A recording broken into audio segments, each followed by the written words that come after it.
તો કેમ છો મિત્રો? આજે આપણે એક નવા વિડીયોની અંદર તમારા માટે એક નવી સિરીઝ ચાલુ કરી છે. તો કે ભાઈ આ કઈ સિરીઝ છે? તો કે ભાઈ આ સિરીઝનું નામ છે આક્રમણ સિરીઝ. આક્રમણ સિરીઝની અંદર આપણે સાયન્સમાં જે ઇમ્પોર્ટન્ટ ટોપિક્સ છે, જે ડિફિકલ્ટ ટોપિક્સ છે, જે તમને સમજમાં નથી આવતા અને જે એક્ઝામમાં વારે ઘડીએ પૂછાય છે, એવા ટોપિક્સ આપણે લઈને આવ્યા છીએ. તો આપણે શું કરશી કે ભાઈ આવા જે ટોપિક્સ હોય છે બધા ચેપ્ટરમાંથી સોર્ટ આઉટ કરીને એનો એક સ્પેશિયલ એ ટોપિકને એક વિડીયો બનાવશી સિરીઝની અંદર, અને એનું તમને બ્રેકડાઉન કરીશ, એમાં તમને ટ્રીક આપીશ ને એવું બધું કરશી. તો વેલકમ ટુ આક્રમણ સિરીઝ. અને સૌથી પહેલો ટોપિક આપણે લીધો છે importance of pH in every day life, જે 4 માર્ક કેરી કરે છે તમારા સેક્શન ડી ની અંદર.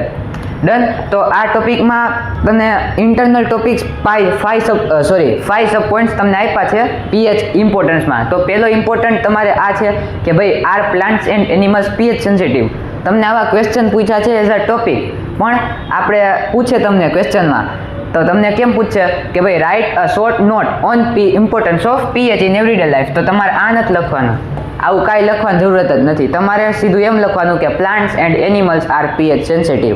તમારે આ ક્વેશ્ચન માર્ક કાઢી નાખવાનું, ક્વેશ્ચનવાળો ટોન કાઢી નાખવાનો. એટલે હું તમને એડવાઇસ આપું તો 5 માંથી તમારે ગમે 4 લખવાના છે, એ લોકો ક્વેશ્ચનમાં મેન્શન કરશે. એની 4 ઇમ્પોર્ટન્સ પૂછે એટલે આપણે ટેક્સ્ટબુકમાં 5 આપ્યા, તો એમાંથી ગમે 4 લખવાના હોય તો તમારે લખવાનો પહેલો આ પ્લાન્ટ્સ ને એનિમલ્સ વાળો, સેકન્ડ લખવાનો છે તમારે સોઇલ વાળો, સોઇલ ઓફ યોર બેકયાર્ડ, અને થર્ડ લખવાનો છે તમારે ડાયજેસ્ટિવ સિસ્ટમ વાળો, તમારે ડાયજેસ્ટિવ સિસ્ટમ. ફોર્થ આવે તમારો ટૂથ ડીકે. તો તમારે ટૂથ ડીકે છે ને સ્કીપ કરી નાખવાનું, તમારે ખાલી સમજવાનું છે, લખવામાં થોડોક મોટો પડી જશે. આપણું મેઇન ટાર્ગેટ હોવો જોઈએ કે પેપર કમ્પ્લીટ થઈ જવું જોઈએ ટાઈમ લિમિટની અંદર, કાં તો પહેલાં. એટલે આપણે ડાયજેસ્ટિવ સિસ્ટમ પછી ટૂથ ડીકે લેવાનું નથી. પછી આપણે સીધો ઉપાડવાનો છે લાસ્ટ ટોપિક. લાસ્ટ ટોપિક કયો છે? Chemical warfare by plants and animal, self defence. હવે આ તમે 4 ટોપિક લખો તો બધાય નાના છે, બધાય કોમન સેન્સવાળા છે, તમને યાદ રહી જાય એવા છે. એટલે આપણે એની 5 માંથી આ 4 લખવાના છે. ડન. તો સૌથી પહેલાં સ્ટાર્ટ કરી are plants and animals pH sensitive. Done. તો હું અહીંયા તમને એનસીઆરટીનો ટેક્સ્ટ આપ્યો છે, હું તમને એ સમજાવી દઈશ. અવર body works within the pH range of 7.0 to 7.8. કરો જલ્દીથી અંડરલાઈન. અહીંયા તમે સાઈડમાં લખવું હોય તો સાઈડમાં લખી શકો, બોક્સ એ કરી શકો, અને અંડરલાઈન કરી શકો, પણ આ તમારા ટેક્સ્ટબુકમાં અંડરલાઈન કરેલું હોવું જોઈએ. આપણી બોડી છે એ કેટલી રેન્જમાં કામ કરે, પીએચની રેન્જ શું છે બોડીની? તો કે ભાઈ 7 to 7.8, એટલે સ્લાઇટલી ન્યુટ્રલ, અને એનાથી થોડુંક બેઝિક. એસિડિક આમાં આવતું ક્યાંય નથી, કારણ કે 7 એટલે ન્યુટ્રલ, આપણે જોયું હતું. ડન. તો આ તમારે આજ તો આમાંથી આ યાદ રાખવાની છે. આ તમને ઓબ્જેક્ટિવમાં આવી શકે, ટ્રુ ફોલ્સ, કાં તો ફિલ ઇન ધ બ્લેન્ક્સ એમસીક્યુમાં, ગમે એમાં. Living organisms can survive only in a narrow range of pH change. કે ભાઈ પીએચ ચેન્જ થાય, પીએચનો વેરિએશન થાય, બદલે પીએચ. એટલે ઓર્ગેનિઝમ છે એ સર્વાઈવ એટલું બધી ન કરી શકે કે ભાઈ આપણે છે 7.0 to 7.8 એટલે ફિક્સ થઈ ગયું. જો એસિડિક આપણું બોડીની અંદરનો એન્વાયરમેન્ટ છે થોડોક એસિડિક થાય તો આપણું સર્વાઈવલ છે થોડુંક ડિફિકલ્ટ થઈ જાય, કાં તો આના કરતાં વધારે બેઝિક થઈ જાય તો પણ આપણું સર્વાઈવલ થોડુંક ડિફિકલ્ટ થઈ જાય. એવી રીતના બધા ઓર્ગેનિઝમ હોય એ લોકોની અલગ અલગ પીએચ રેન્જ હોય જેમાં સર્વાઈવ કરી શકે. Done. When pH of rain water is less than 5.6 it is called acid rain. કરો જલ્દીથી અંડરલાઈન. 2 વસ્તુ શું યાદ રાખવાની હતી આમાં કે 7.0 to 7.8 કેમ આપણી બોડી કામ કરે, અને હવે આવે રેઇન વોટર. તમે એસિડ રેઇન નામ સાંભળ્યું હશે કે ભાઈ એસિડ રેઇન ક્યારે થાય? જ્યારે રેઇન વોટરનું પીએચ છે, પીએચ એ 5.6 થી નીચે હોય, લેસ ધેન 5.6, ત્યારે આપણે કહેશું એને એસિડ રેઇન. અને એ એસિડ રેઇન છે એ બહુ ટોક્સિક હોય, હાર્મફુલ હોય એન્વાયરમેન્ટ ને ઓર્ગેનિઝમ બધાય માટે. એટલે આમાં તમારે યાદ રાખવાના છે આંકડા. આ તમને એમ તો યાદ રહી જશે, કોમન સેન્સની વાત છે, પણ નંબર્સ તમને યાદ નહીં રહે. નંબર્સ યાદ રાખવા માટે તમારે ખાલી ઇમેજિન કરવું પડશે કે ભાઈ 7.0 to 7.8 એવી રીતના 5-6 વાર બોલશો એટલે યાદ રહી જશે, કાં તો ડેઇલી રિવાઇઝ કરશો તો પણ યાદ રહી જશે. પણ આ એસિડ રેઇનનું તમે, કારણ કે હજી આગળ ઘણા બધા આંકડા આવશે તેમાં કન્ફ્યુઝન તમે ન કરતા. આ તમારે સ્પેસિફિક યાદ રાખવું પડશે કે ભાઈ 5.6 એટલે acid rain. It is called acid rain when acid rain flows into rivers. Acid rain છે એ જ્યારે રિવર્સ ને વોટ બોડીમાં ફ્લો થાય it lowers the pH of river water. હવે એ વોટર બોડીઝ અને રિવરનું પીએચ છે એ ઓછું કરી નાખે ઓબ્વિયસલી, કારણ કે એ પોતે એનું પીએચ ઓછું છે તો એ બીજામાં ન્યુટ્રલમાં પડે તો એનું પીએચ પણ ઘટી જાય. તો રિવર વોટરના અને વોટર બોડીઝનું પીએચ ઓછું થવાથી શું થાય તો કે ભાઈ the survival of aquatic life in such reverse become difficult. હવે આપણે આગળ ઓલરેડી વાત કરી કે બધા ઓર્ગેનિઝમ છે એ થોડીક પીએચ ચેન્જમાં ખાલી સર્વાઈવ કરી શકે. તો આનું પીએચ છે એ રિવરનું ને વોટર બોડીઝનું ઓછું થઈ જાય તો પછી સર્વાઈવલ છે એ વેરી ડિફિકલ્ટ થઈ જાય ફોર એક્વેટિક લાઈફ. ડન. તો આ હતું તમારો પહેલો ટોપિક કે ભાઈ are plants and animals pH sensitive. તો એનો આન્સર આવે yes, plants and animals are pH sensitive. કેવી રીતના? આમાં તમારે યાદ કેમ રાખવાનું, લખવાનું કેમ? તો ભાઈ યાદ રાખવા માટે તમારે બે વસ્તુ છે. શું? 7.0 to 7.8 અને 5.6 લેસ ધેન. હવે બીજી બધી વાત છે આમાં કોમન સેન્સની. આપણે ડાયરેક્ટ ત્યાંથી ચાલુ કરવાનું કે 7.0 7.8 એવું કર્યું કે આપણી બોડી છે એ થોડોક જ પીએચ ચેન્જ સર્વાઈવ કરી શકે, જે છે 7.0 to 7.8. અને ઇનફેક્ટ બધા લિવિંગ ઓર્ગેનિઝમ છે એ થોડોક જ નેરો ચેન્જ સર્વાઈવ કરી શકે. 7.0 to 7.8 આવી ગયું. હવે યાદ કરો શું હતું 5.6. 5.6 ઉપર શું હતું તો કે ભાઈ એસિડ રેન. ત્યાંથી ચાલુ કરી દો. When pH of rain water is less than 5.6 it is called acid rain. હવે અહીં આગળથી તો તમારે સ્ટોરી જ ચલાવવાની છે કે ભાઈ જેમ રિવરમાં જાય, વોટર બોડીમાં જાય એમ પીએચ એનું ઓછું થઈ જાય ને એક્વેટિક લાઈફ છે એનું સર્વાઈવલ થોડુંક ડિફિકલ્ટ થઈ જાય. ડન. તો તમને યાદે રહી ગયું. તમારે શું યાદ રાખવાનું ખાલી લાઇનમાં 7.0 to 7.8 અને 5.6. હવે નેક્સ્ટ ટોપિક આવે what is the pH of the soil in your backyard. આ ટોપિક તો તમે નાના છોકરાને પૂછી લો, એ રમતા કહી દે. આ ટોપિકમાં તમારા ટેક્સ્ટબુકમાં કાંઈ આપ્યું નથી એટલે આપણે આમાં એડ કરવું પડશે. આઉટ ઓફ સિલેબસ આપણે લખવું પડશે કારણ કે આ છે કોમન છે સારો ટોપિક. તમારા બેકયાર્ડમાં જે સોઇલ છે એનું પીએચ શું છે એવો ખાલી ક્વેશ્ચન પૂછ્યો છે અને આ તમારે આપ્યું છે એનસીઆરટીના ટેક્સ્ટમાં. તમારી નોટબુકમાં ટેક્સ્ટબુકમાં આવું આપ્યું છે. Plants require a specific pH range four there healthy growth. આ ઇમ્પોર્ટન્ટ છે, આ આપણે યાદ રાખવાનું. એટલે આ લાઈન આપણે કઈ એડ કરવાની હું તમને કહું. પહેલી લાઈન એડ કરવાની છે કે પ્લાન્ટ છે એને સ્પેસિફિક રેન્જ જોઈએ પીએચની ગ્રોથ કરવા માટે. ડન. ટુ ફાઇન્ડ આઉટ કેની પણ સોઇલની હો. To find out the pH required for the healthy growth of a plant you can collect the soil. આ આપણે એક એક્ટિવિટી ટાઈપ કીધું છે એટલે આપણે કાંઈ લખવાનું નથી. Soil from various places and check the pH in the manner describe below. In activity 2.12 also you can note down which plant are not growing in the region from which you have collected the soil. આમાં બીજું કાંઈ કામનું જ નથી. આમાં તમારે શું કામનું છે? પહેલી લાઈન. તો હવે તમે બોર્ડની એક્ઝામની અંદર એક લાઈન લખીને આવો તો સારું ન લાગે ને. એટલે આપણે લખવાનું અહીંથી કરવાનું કે પ્લાન્ટ છે એને એક સ્પેસિફિક પીએચ જોઈએ સોઇલનું એના હેલ્ધી ગ્રોથ માટે. પછી આમાં કરવાની બાકાજીકી ચાલુ. તમારા જે મગજમાં હોય પ્લાન્ટ રિલેટેડ એ ઠોકી દેવાનું. શું કરવાનું કે ભાઈ પ્લાન્ટ છે એસિડ રેન આવે તો એ સોઇલનું પીએચ ઘટાડી દે. ફોર એક્ઝામ્પલ તમારે એમ લખવાનું, ફોર એક્ઝામ્પલ વેન એસિડ રેન કમ એમ કરીને ચાલુ કરી દેવાનું કે ભાઈ પીએચ છે સોઇલની ઘટી જાય એટલે પ્લાન્ટ છે એનો ગ્રોથ પણ ઘટી જાય. પછી આમાં તમારે એડ કરવાની બીજી વસ્તુ છે કે ઓલું શું હતું, હા ફર્ટિલાઇઝર્સ ને ઇન્સેક્ટિસાઇડ્સ જે હોય એ એડ કરવાથી શું ફેર પડે. ફર્ટિલાઇઝર્સ ને એ બધું એડ કરે તો એનાથી ન્યુટ્રલાઇઝ થાય છે કે નહીં સોઇલ. આપણે ખબર છે ફર્ટિલાઇઝર તો ફર્ટિલિટી માટે હોય પણ જે ઇન્સેક્ટિસાઇડ ને પેસ્ટિસાઇડ હોય અત્યારે જે મોડર્ન આવે એ બેલેન્સ પણ હોય. પીએચ બેલેન્સર કરીને એક સ્પેશિયલ પ્રોડક્ટ આવે છે જે ફાર્મર યુઝ કરે. એનાથી શું થાય કે ભાઈ સોઇલ છે એનું પીએચ છે એ 5 થી નીચે છે કે 7 થી નીચે હોય તો એ પીએચ બેલેન્સર નાખે ને એટલે સોઇલ ન્યુટ્રલ થઈ જાય કાં તો થોડુંક બેઝિક થઈ જાય જેવું પ્લાન્ટ ગ્રો કર્યું હોય એ પ્રમાણે. ડન.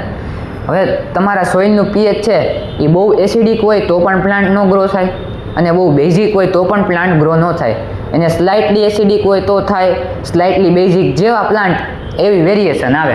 એટલે પીએચ બેલેન્સર કરીને એક હવે આવે છે મટીરિયલ એ તમે આમાં એડ કરી શકો. એટલે શું બોર્ડવાળાને એમ થાય કે ના ભાઈ આ છોકરાને બધી ખબર છે કરંટ અફેરની એટલે તમે એડ કરજો. શું કે ભાઈ currently on market pH balancers are very trending. Farmer use them to balance the pH of the soil. પછી એમાં તમે લંબાવીને લખી શકો કે એસિડિક હોય તો ન્યુટ્રલ કરી દે, બેઝિક હોય તો ન્યુટ્રલ કરી દે એવું. ડન. તો પીએચ આમાં તમારે બાકાજીકી જ હતી. એટલે શું ઓલું ટૂથ ડીકેવાળું હોય ને એ બહુ મોટું પડે, એમાં સમજવું પડે અને તમે ન સમજો તો તમારે ગોખવાનું પડે. એટલે આપણે ગોખવાનું થતું નથી. હવે આવે third topic, pH in our digestive system. Digestive system આપણે આવશે ચેપ્ટર નંબર 5માં. આપણે ત્યાં સુધી હજી પોયગા નથી, પણ પીએચ એનું થોડુંક ઇન્ટ્રોડક્શન છે કે પીએચ છે એ તમારા ડાયજેસ્ટિવ સિસ્ટમમાં પણ કામ કરે. તો બસ કઈ રીતના કામ કરી આપણે જોઈ લઈએ. It is very interesting to note that our stomach produces hydrochloric acid. તમને NCERT વાળા કહે છે કે ભાઈ ઇન્ટરેસ્ટિંગ છે જાણવું શું કે તમારી સ્ટમચની અંદર છે એ હાઇડ્રોક્લોરિક એસિડ પ્રોડ્યુસ થાય છે. એટલે આપણા પેટની અંદર હાઇડ્રોક્લોરિક એસિડ પ્રોડ્યુસ થાય છે. તો ભાઈ હાઇડ્રોક્લોરિક એસિડ શું કામ પ્રોડ્યુસ થાય છે કે ભાઈ it helps in the digestion of food. તમે જે ખાઓ છો એને ડાયજેસ્ટ કરવા માટે હાઇડ્રોક્લોરિક એસિડ એસેન્શિયલ છે. વિધાઉટ હાર્મિંગ ધ સ્ટોમકને હાર્મ થતું નથી, કારણ કે આપણને ખબર છે હાઇડ્રોક્લોરિક એસિડ છે એ બહુ સ્ટ્રોંગ એસિડ છે ડન. એટલે આપણે સ્ટોમકને હાર્મ નથી કરતું.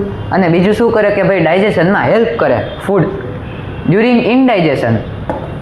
હવે જ્યારે તમારું રિઝલ્ટ સારું આવ્યું હોય, ઘણા બધા સ્ટુડન્ટનું રિઝલ્ટ સારું આવ્યું, તો ભાઈ કોકે પાર્ટી આપી હોય, ફીટ આપી હોય, પેરેન્ટ છે કે રિલેટિવ છે, ગમે ને ટીચર છે તમારા, એટલે તમને પાર્ટી આપી હોય, ફીટ આપી હોય, તો તમે રાજી હશો. હાઈટ કેરી કેટલા દિવસ પછી આપને બહાર ખાવા માંડ્યું, તમે દાબી લીધું, ફૂલ ખાઈ લીધું, પાણીની જગ્યા નથી એટલું તમે ખાઈ લીધું, તો તમે હેલ્ધી ન હોય અને તમારું ડાયજેશન પ્રોસેસ વીક હોય તો શું થાય? ઇનડાઇજેશન. ઇનડાઇજેશનની અંદર શું થાય તો કે ભાઈ during indigestion the stomach produces too much acid. હવે તમે વધારે ખાઈ લીધું તમારી લિમિટ કરતાં, તો ઓબ્વિયસલી એને ડાયજેસ્ટ કરવું પડશે. ડન. ડાયજેસ્ટ કરવા માટે રેગ્યુલર જેટલું ક્વોન્ટિટી હોય એસિડની, હાઇડ્રોક્લોરિક એસિડ જેટલું પ્રોડ્યુસ થતું હોય એટલું સફિશિયન્ટ નથી હોતું અને ઇનડાઇજેશન થાય છે. ઇનડાઇજેશનને બ્લોક કરવા માટે શું કરે સ્ટમચ કે ભાઈ આપણું સ્ટમક છે એ નેચરલી વધારે એસિડ પ્રોડ્યુસ કરે, જેનું નામ આપણે કહીએ એસિડિટી. એસિડિટી એટલે શું કે ભાઈ વધારે એસિડ પ્રોડ્યુસ કરે છે આપણું સ્ટમક ડ્યુરિંગ ઇનડાઇજેશન, કે રેગ્યુલર જેટલી ક્વોન્ટિટી હાઇડ્રોક્લોરિક એસિડની પ્રોડ્યુસ થતી હોય એટલામાં ફૂડ ડાયજેસ્ટ થતું નથી. ડન. અને એ હજી ફૂડ થોડુંક વધેલું છે, એને ડાયજેસ્ટ કરવા માટે સ્ટમક હજી વધારે એસિડ પ્રોડ્યુસ કરે, એટલે આપને થાય એસિડિટી.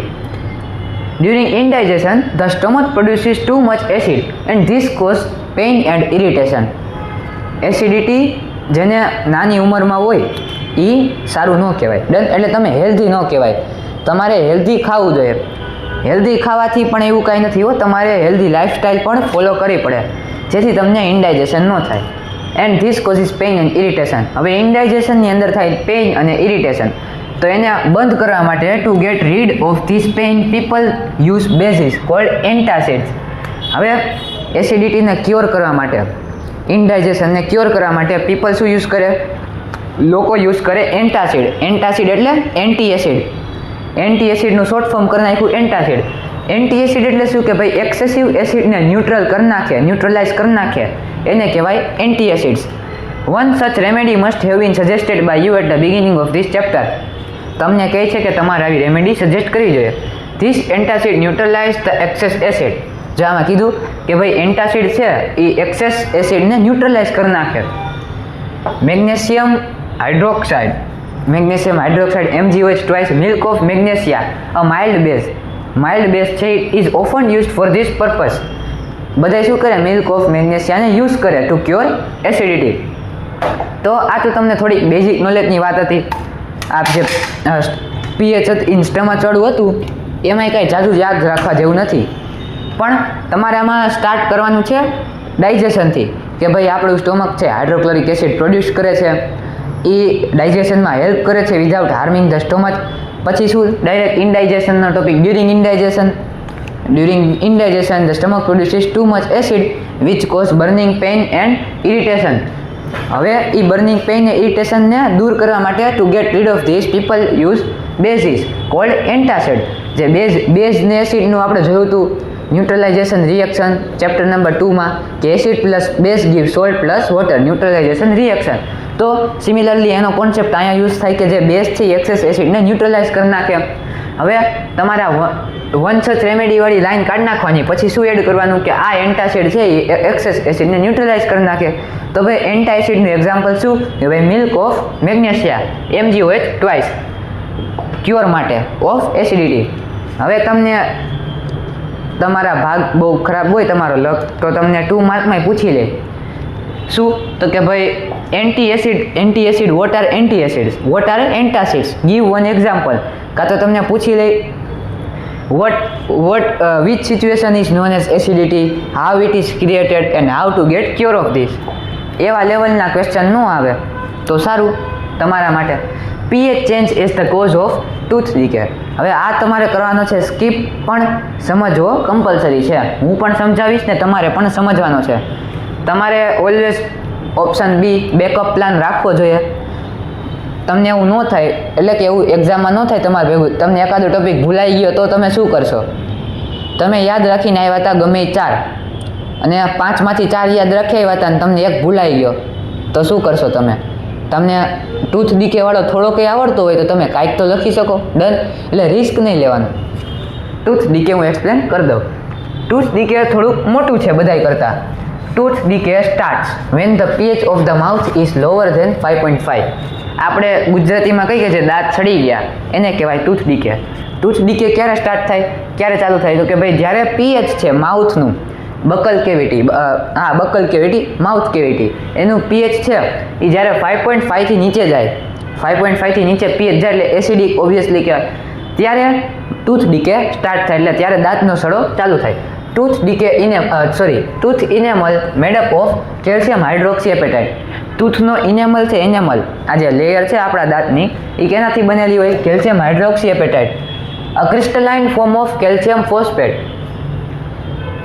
જલ્દીથી કરો અંડરલાઇન. મોસ્ટ ઇમ્પોર્ટન્ટ કેના માટે? ઓબ્જેક્ટિવ માટે. તમને ગમે એમ પૂછી લે કે ભાઈ હાર્ડેસ્ટ સબસ્ટન્સ જો છે it is the hardest substance non in the body. આપણા બોડીમાં હાર્ડેસ્ટ સબસ્ટન્સ કયો છે તો કે ભાઈ ટૂથ જે કહેવાય અને એની લેયર છે. તમને એમ પૂછી લે ઓબ્જેક્ટિવમાં કે ભાઈ ટૂથની લેયર છે એ કેનાથી બનેલી છે તો તમને ઓપ્શન આપ્યા હોય કેલ્શિયમ હાઇડ્રોક્સીએપેટાઇટ ઓબ્વિયસલી નહીં હોય. શું કામ? કારણ કે નામ એટલું મોટું છે ને કે ઓબ્જેક્ટિવમાં સમાય નહીં. અને બોર્ડવાળાની મેન્ટાલિટી કેવી ખબર? એ લોકોને એકદમ ક્લીન પેપર દેખાવું જોઈએ એટલે કેલ્શિયમ હાઇડ્રોક્સીએપેટાઇટ તો નાખશે જ નહીં. જો તમારા નસીબ ભાવ હોય ફૂટેલા તો નાખી દેશે. બાકી એની જગ્યાએ શું લખશે ખબર? Calcium phosphate. જો આવી કેલ્શિયમ ફોસ્ફેટ એ તમને ઓપ્શનમાં આવશે. કેલ્શિયમ ફોસ્ફેટ ને ભેગા બીજા 2-3 ઓપ્શન હશે કન્ફ્યુઝિંગ પણ તમે બ્રેકેટ સમજીને ઇગ્નોર ન કરતા.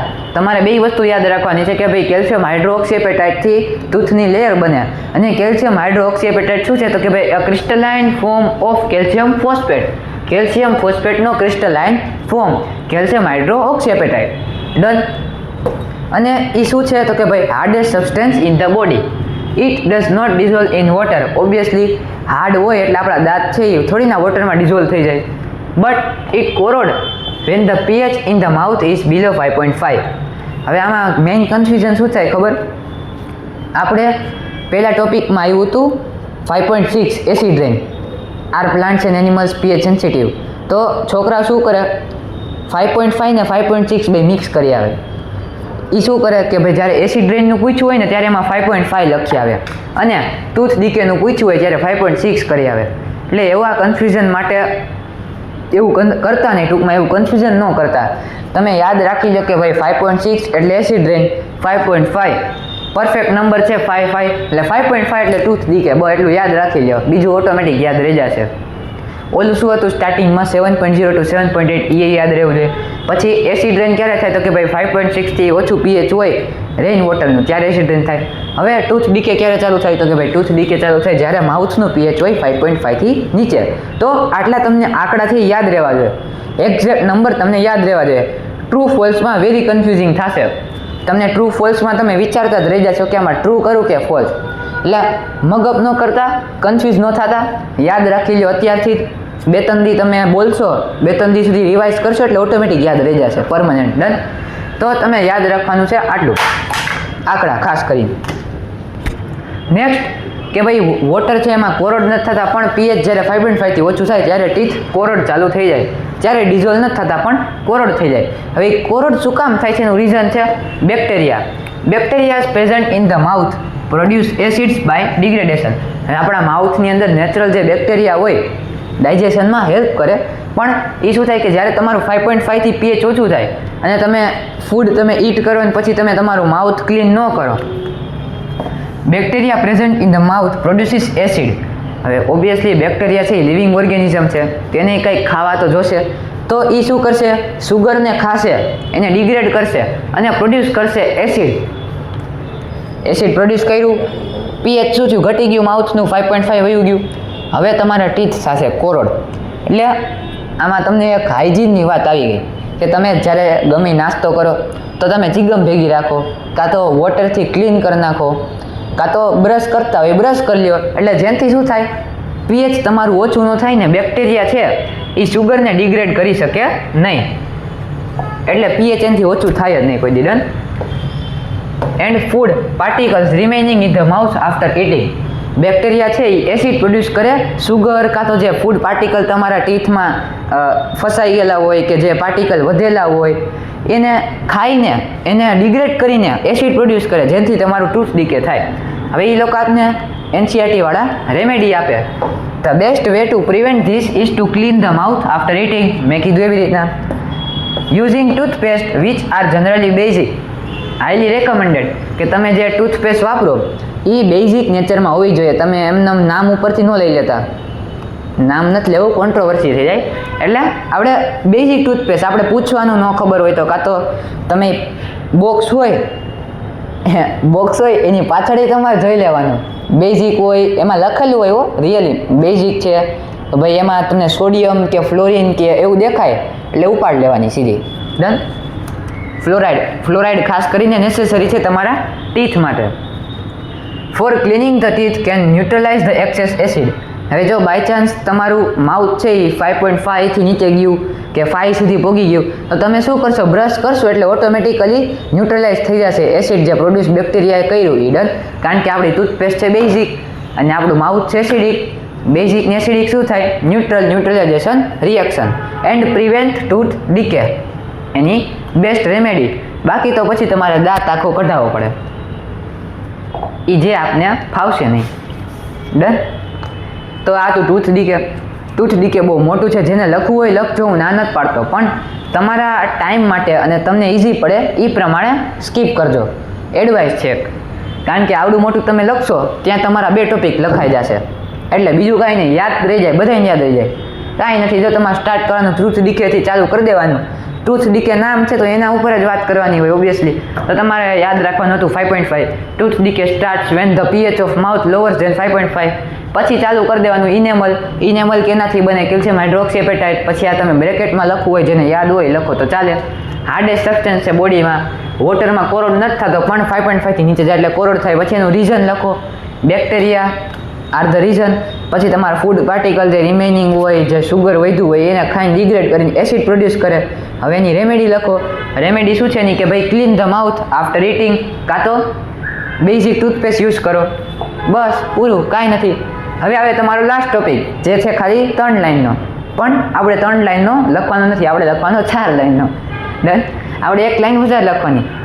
Self defence by animals and plants through chemical warfare. Self defence તો બધાને આવડે. તમારા ગ્રુપમાં હોય એકાદો કરાટેવાળો ને બોક્સિંગવાળો હવા કરતો હોય, બહુ હોય ને, હું કરાટેમાં જાઉં, મને સેલ્ફ ડિફેન્સ આવડે, પછી એક ઢીકામ પડી જાય. એટલે આ સેલ્ફ ડિફેન્સ એવું નથી, આ કેમિસ્ટ્રીવાળું નેચરલ છે. આ જે નેચરે ઇન્સેક્ટ્સને આપ્યું છે સેલ્ફ ડિફેન્સ. કારણ કે આટલા નાના લિવિંગ બિંગ છે તો આપણે ગમે આમ આપણા પગ મૂકી તો ઓબ્વિયસલી 2-3 મરી જાય. એટલે સેલ્ફ ડિફેન્સમાં નેચરે જે ક્રિએટ કર્યા છે અલગ અલગ ઇન્સેક્ટને, એ કેવી રીતના પીએચનો યુઝ કરીને સેલ્ફ ડિફેન્સ કરે, કેમિકલ વોરફેર કેવી રીતના કરે, એમાં પીએચનો યુઝ થાય, તો એ આપણે થોડુંક જોઈ લઈએ. Have you ever been stung by honey bee? તમને પૂછે છે. જો NCERT વાળા કેવા છે, તમારો દર્દ યાદ કરાવે છે કે તમને મૂકીને તમને કોઈ દી હનીબીએ સ્ટંગ કર્યું, તમને હનીબીએ બટકું ભર્યું કોઈ દી એવું તમને પૂછે છે NCERT વાળા? હવે તો તમારે NCERT બાકાજીકી જ બોલાવી પડે. કહી દો હાલો કમેન્ટમાં કે NCERT સાયન્સમાં 80 આઉટ ઓફ 80 એવું લખીને. ડર. એટલે આપણે કોઈથી બીતા નથી એમ કહેવાનું, એમ નથી બીતા ને. વળી આપણે સિરીઝનું નામ રાખ્યું આક્રમણ, એટલે આપણે આક્રમણ જ કરવાનો સીધો NCERT ઉપર. રેડી? હવે તમને પૂછે છે કે તમે હનીબીથી કોઈ દી બટકું ખાધું છે? ન ખાધું હોય તો લેવાનો દાતા બટકું. વળી તમારા પેરેન્ટ્સ મને કહેવા આવશે, એટલે ખાલી પૂછે છે એમ. તો તમારે આ લાઈન ઓબ્વિયસલી કાઢી નાખવાની તમારે ચાલુ કરવાનું bee sting leaves and acid which causes pain and irritation. હવે તમે તો એવા અલ્બર્ટ આઇન્સ્ટાઈન તો બન્યા નહીં હોય કોઈ દી કે મને અહીંયા બટકું ભર્યું જીવડાએ, કેવી રીતના થયું? ઓ હે આવડું મોટું થઈ ગયું. કયું એસિડ હશે અહીંયા? શું હશે શું અહીંયા? એવું તો તમે કોઈ દી કર્યું નહીં હોય. તો એનસીઆરટી વાળાએ એવું કરાવ્યું છે તમને. હની બી છે, પછી એન્ટ, સ્કોર્પિયો, ગાડી નહીં હો ભાઈ પ્લીઝ. સ્કોર્પિયો એટલે એનિમલ, સોરી ઇન્સેક્ટ જે હોય ને ઓલું એ done. Use of mild sorry acid હોય એસિડ એ આપણે આમાં યુઝ થાય છે કેવી રીતના ભાઈ? ઇન્સેક્ટ છે, મોસ્કિટોસ છે, એ બધા છે એસિડ તમારા સ્કિનની અંદર લીવ કરે. એ એસિડથી શું થાય? સ્પેશિયલ એસિડથી કે ભાઈ તમારા જે સ્કિન છે એમાં બર્નિંગ પેઇન અને ઇરિટેશન તમને ફીલ થાય એસિડ. હવે આની રેમેડી છે એ હું તમને કહું, કોઈને કહેતા નહીં અને તમે ટ્રાય પણ ન કરતા, રહેવા દો નથી કેવી. વળી તમે ઘરે ટ્રાય કરશો તો થોડુંક થઈ જશે. એટલે બી સ્ટિંગ છે, બી સ્ટિંગ એ જ્યારે તમને બાઇટ કરે ત્યારે આપણી સ્કિન ઉપર મિથેનોઇક એસિડથી લીવ કરે. Leaves and acid which causes pain and irritation. આપણે ખંજોળ આવે એ આ એસિડની લીધે આવે. Use of a mild base like baking soda. Baking soda કે ગમે એવો બેઝ છે માઇલ્ડ બેઝનો યુઝ કરો ઓન ધ સ્ટંગ એરિયા, જ્યાં તમારે બાઇટથી જ્યાં બટકું ભર્યું છે એટલા એરિયામાં યુઝ કરો. ગિવ્સ રિલીફ, તમને ઇન્સ્ટન્ટ રિલીફ મળી જાય. બીજું એક્ઝામ્પલ આપ્યું છે પ્લાન્ટનું, આ તો ઇન્સેક્ટનું. સ્ટિંગિંગ હેર ઓફ નીટલ લીવ. નીટલનું એક પ્લાન્ટ આવે જેના લીવ્સ હોય ને આમ ખાચા ખાચાવાળા હોય, એકદમ ધારવાળા. જો તમે આમ હાલતા ચાલતા આમ અડાડી દીધો પગ કે હાથ તો તમને ત્યાં પેઇન ને ઇરિટેશન ફીલ થાય, કારણ કે એ જે નાના નાના હોય ને લીવ્સ, એ લીવ્સ હોય એકદમ શાર્પ અને એમાં હોય એસિડ. એ એસિડ તમારી સ્કિન ઉપર આવે ને પછી થાય ભડાકો. એટલે ભડાકો એટલે એ ભડાકો નહીં, તમને પેઇન ને ઇરિટેશન થાય feel. Methanoic acid cause burning pain. Methanoic acid કયો કે પછી બીજું કયું હતું? હા મિથેનોઇક એસિડ ડન. જો એન્ટ, બી અને નીટલ, મિથેનોઇક એસિડ તમારી સ્કિન ઉપર લીવ કરે. બીજું નામ formic acid. Methanoic acid ant છે એ ફોર્મિક એસિડ લીવ કરે, જેનું બીજું નામ છે મિથેનોઇક એસિડ ડન. એટલે જ્યારે એન્ટ બાઇટ કરે ત્યારે પણ સેમ તમને ફીલ આવે. હનીબી બાઇટ કરે ત્યારે પણ એવું એક એસિડ રિલીઝ થાય. અને નીટલના લીવ્સથી તમને સ્ટિંગ થાવ તો પણ તમને બર્નિંગ પેઇન અને ઇરિટેશન ફીલ થાય ડ્યુ ટુ મિથેનોઇક એસિડ. તો તમને કેવો લાગ્યો આક્રમણ સિરીઝનો પહેલો વિડીયો કમેન્ટમાં અમને કહેજો. અને આ ટોપિક આઈ હોપ કે તમને સમજાઈ ગયો હશે. કાંઈ ડાઉટ હોય તો કમેન્ટમાં કહેજો. એકે ટોપિક ન સમજાણો હોય તો નેક્સ્ટ આપણે ટોપિક ઉપર હવે નવો વિડીયો લઈ આવશે. તો stay tuned with Brahmastra batch champion classes and Aakraman series. Bye, thank you.